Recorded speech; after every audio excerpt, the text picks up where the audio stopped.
Hello guys, pag-usapan lang natin ang breaking news na exclusive nga naman guys na pinag-uusapan ng mga netizens. Nang dahil sa cut din, maybe this time, Daniel Padilla dance video bilang kumalat sa social media. Grabe nga naman kasi dahil nakikisaw-saw daw si Daniel Padilla sa init ng cut din. Dahil patok na naman kasi sina Catherine Bernardo at Alden Richard, lalong-lalo na kasi guys, siyempre, si Daniel Padilla ay sumasabay sa init talaga ni na Catherine Bernardo at Alden Richard. Siyempre, yan ang updated sa atin ng balita.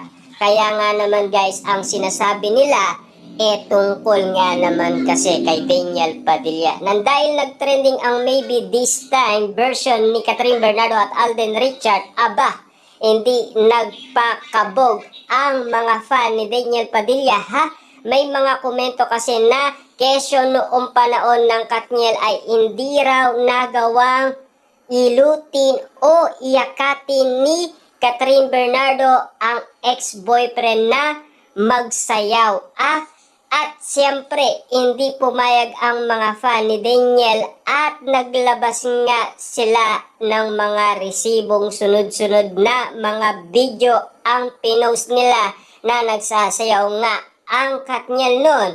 May isa na kasama pa si Gardo Versosa.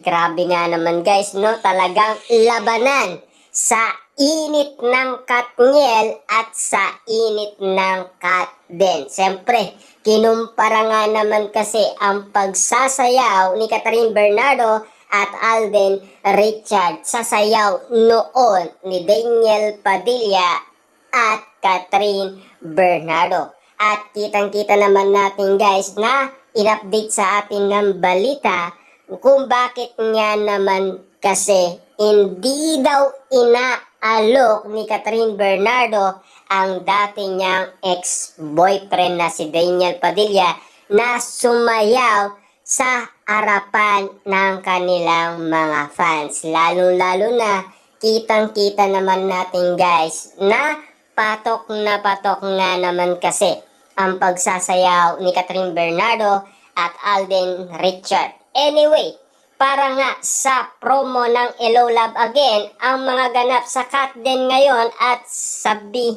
nga ng mga solid Kat din fans, mas bet nilang mag-focus na lang sa kung paano tutulong sa promo ng movie ng mga idolo nila. Tama naman yun na deadmahin ang ibang issue at mas mag-isip na lang tungkol sa mga pag-black screening. At siyempre guys, kita nyo naman, no?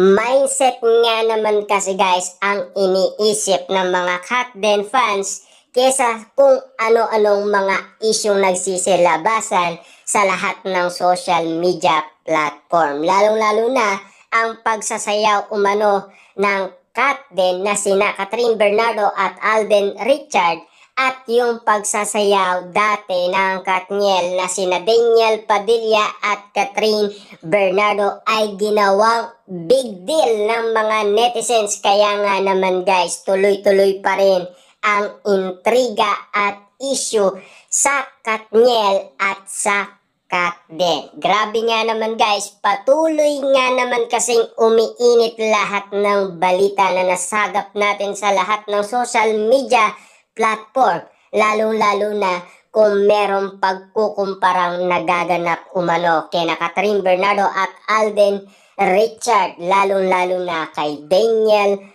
Padilla patungkol umano sa trending na sayaw ni Catherine Bernardo at Alden Richard na maybe this time. Grabe nga naman kasi dahil ginaya ni na Catherine Bernardo at Alden Richard yung high school student na talagang nagtrending sa TikTok. Tama naman talaga yun guys, di ba? Deadmahin na lang natin lahat ng mga isyong kumakalat sa lahat ng social media platform.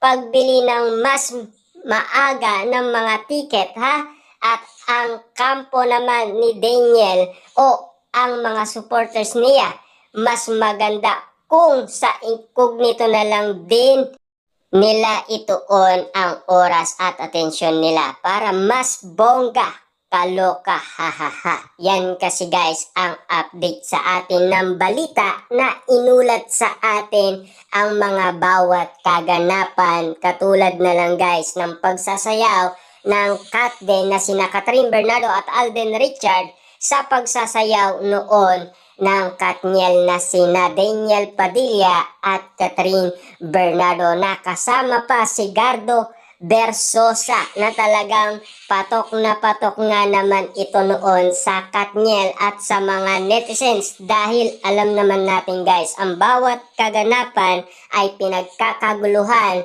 at dinudumog at talagang pinagpepestaan ng karamihan. Lalong-lalo na guys kung patungkol nga naman kasi kay Daniel Padilla at Catherine Bernardo. Lalong-lalo na guys, nag-iinit ang bawat issue, kaganapan kay Daniel Padilla at Catherine Bernardo dahil sa init ng kanilang mga pangalan ngayon. Lalong-lalo na guys, naging patok ngayon ang incognito dahil naging top 1 nga naman kasi bilang karakter nga naman kasi guys ni Daniel Padilla na Andres. Pinakita niya ang lupit at angas at astig ni Daniel Padilla sa kanyang pagiging action star. Kahit baguan lang, talagang kapit na kapit si Daniel Padilla at pinatunayan niya ang dugong Padillang dumadaloy sa kanya. At talagang kitang-kita guys na tinalo daw ni Daniel Padilla si Robin Padilla sa pagiging astig at angas. Talagang makikita ang lupit ni Daniel Padilla na ang dugong dumadaloy sa kanya ang Padilla. Grabe nga naman kasi guys, dahil sanay na si Daniel Padilla ayon sa kanyang mga solid fans, dahil makikita daw sa kanya si Robin Padilla kung paano nga naman nila nakita noon na talagang parang si Daniel Padilla lang daw ang sinasabi ng kanyang mga solid fans. Kaya hindi na tayo magtataka kung bakit nga naman guys napili ni Daniel Padilla ang pagiging action star.